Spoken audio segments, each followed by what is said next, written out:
김종국 목사의 가나안 명상.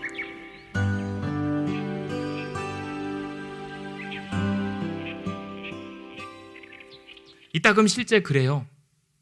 우리 믿음만으로는 뭔가 왠지 안 될 것 같은 구원의 부족감이 드는 거 사실입니다. 내가 구원 받은 것 같은데 이상하단 말이에요. 아니, 내가 구원을 더 받기 위해서 뭔가 좀 더 내가 뭘 해야 될 것 같은 불안감이 드는 것은 사실입니다. 그래서 뭐라도 좀 더 해야 될 것 같아요. 기도든 봉사든 혹은 헌금이든.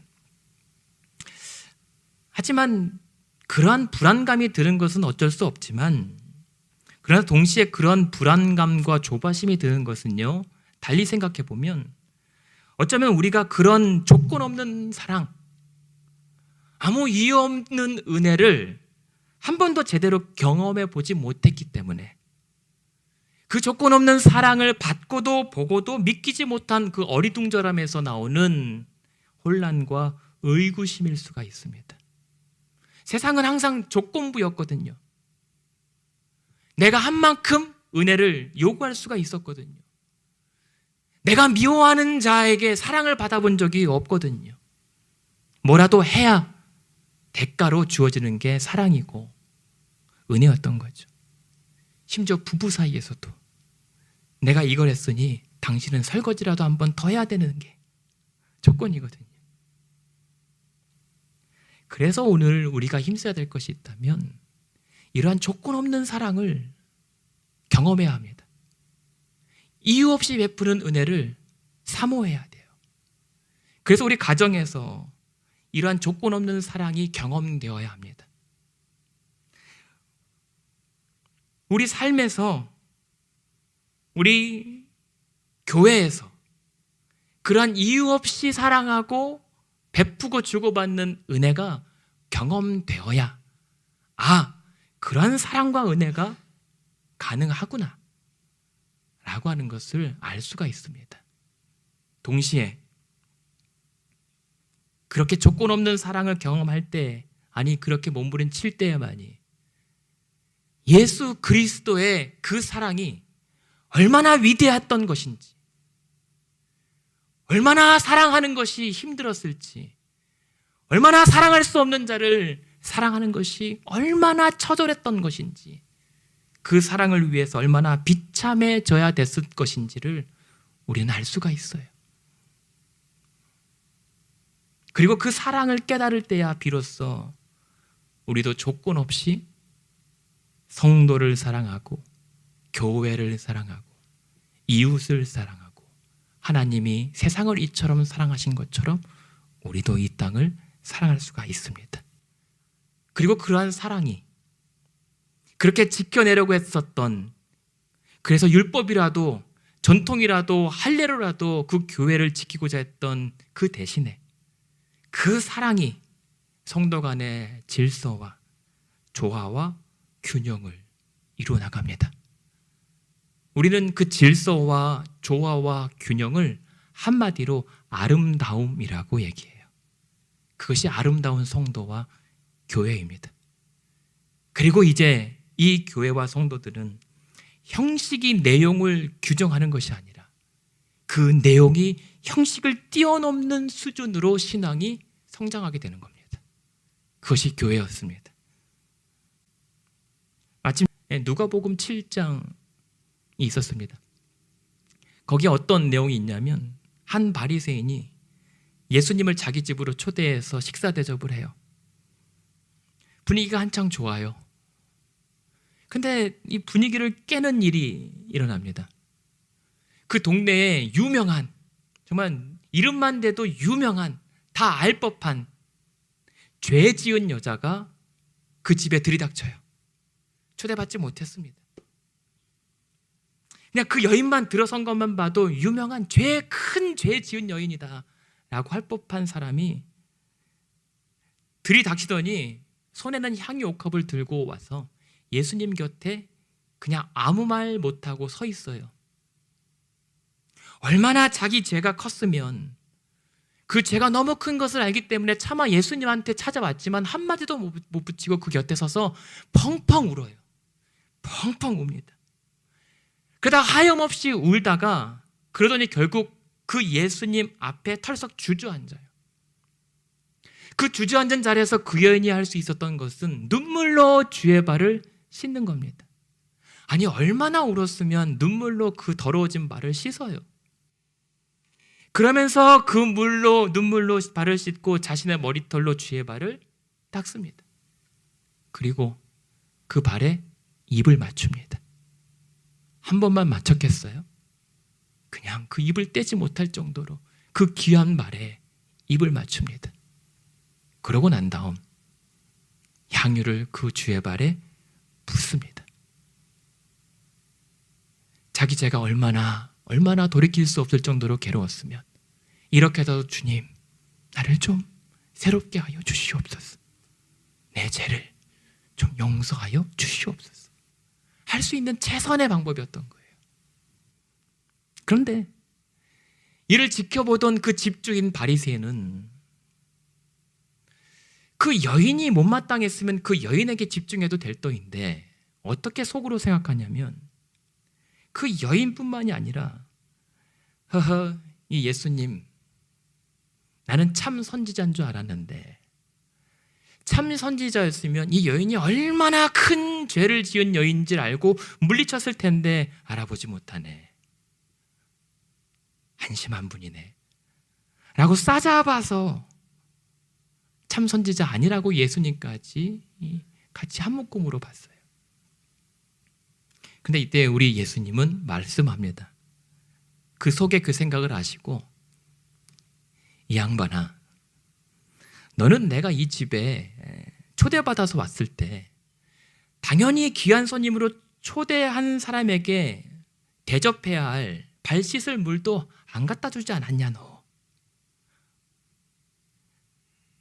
귀한 손님이라고 초대해놓고 입 맞추기는커녕 그 당시로서는 당연히 귀한 손님에게 머리에 발랐어야 할 감람류도 붓지 않았지 않느냐. 내가 말을 안 했지 네 마음, 나를 초대하는 태도는 이미 진작부터 속마음은 알고 있었다. 그런데 봐라, 너는 그렇게 하지 않았지만 이 여인이 자신의 향유를 나의 발에 붓는, 입 맞추며 자신의 눈물로 내 발을 씻는 이 여인을 좀 봐라. 누가 나를 더 사랑하는 것인가 생각해 보라. 그래서 죄 많다고 지적할 것이 아니라 그 죄 사함의 은혜를 크게 경험하면 할수록 그 죄 사함의 은혜를 크게 경험한 자가 이렇게 더 많이 사랑하게 되는 것이라고. 그러면서 도리어 그 여인을 일으켜 구원과 평안을 베풀어 주십니다. 그런 모습을 우리가 생각해 봤을 때 오늘 우리는 그 집주인 바리새인과 같은 교회인가, 아니면 그 죄 지은 여인의 심경과 같은 교회인가 생각해 봅니다.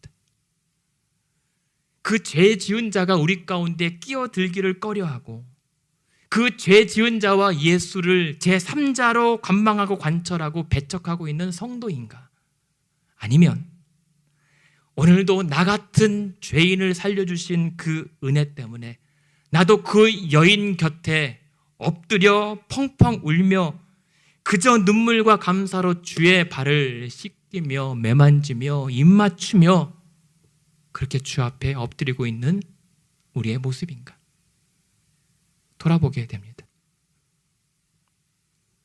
그러면서 오늘 본문의 말씀을 마무리하면서 존 스토트 목사님은 오늘 이 예루살렘 총회와 교회를 향해 이들은 승리했다라고 얘기해요.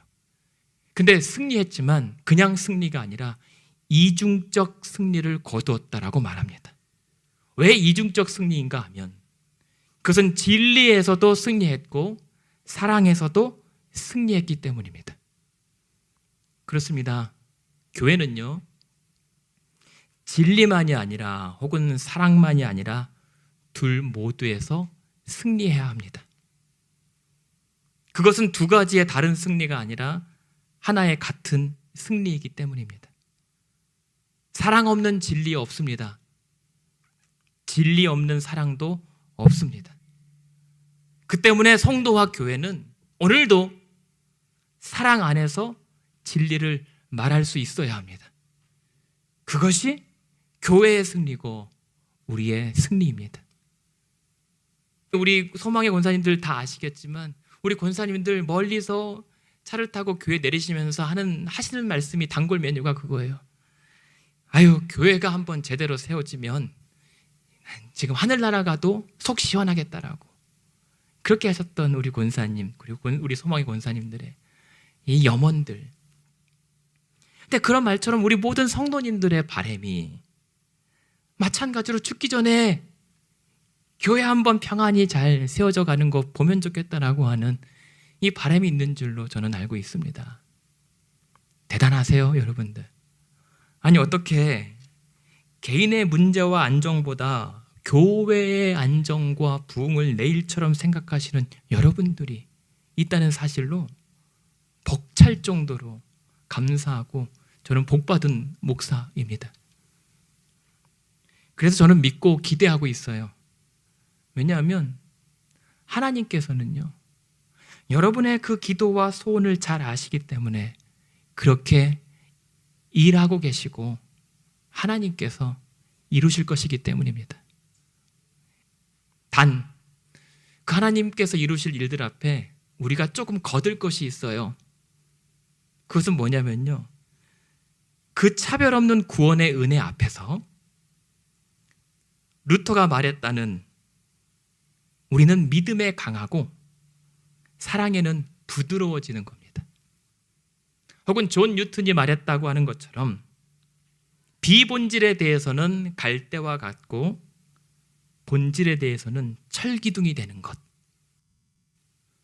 혹은 멜데니우스가 말했다고 하는 것처럼 본질에는 일치를, 비본질에는 자유를, 그리고 모든 일에는 사랑으로 임하는 것입니다.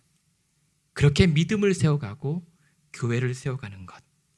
그렇게 우리가 사랑과 진리 모두에서 승리해서요, 그렇게 이 땅에서 주님 오실 때까지 사랑 안에서 진리를 담대함과 확신 가운데 선포할 수 있는, 그래서 이 지역에서 꼭 필요한, 아니 하나님께서 꼭 필요로 하는 교회다운 교회, 성도다운 성도 되시기를 주님의 이름으로 축원드립니다.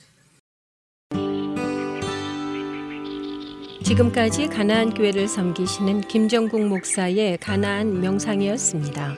가나안 교회는 1255 미러키 애비뉴 글렌뷰에 위치해 있으며 주일 예배와 EM 주일학교 청년부 예배가 주일 오전 11시에 있습니다. 월요일부터 목요일까지 새벽 예배가 매일 오전 5시 45분에 있습니다. 화요 기도회는 화요일 오후 8시에 있습니다. 신앙 상담이나 교회에 관한 자세한 문의를 원하시면 전화 224-735-2346번으로 연락하시기 바랍니다.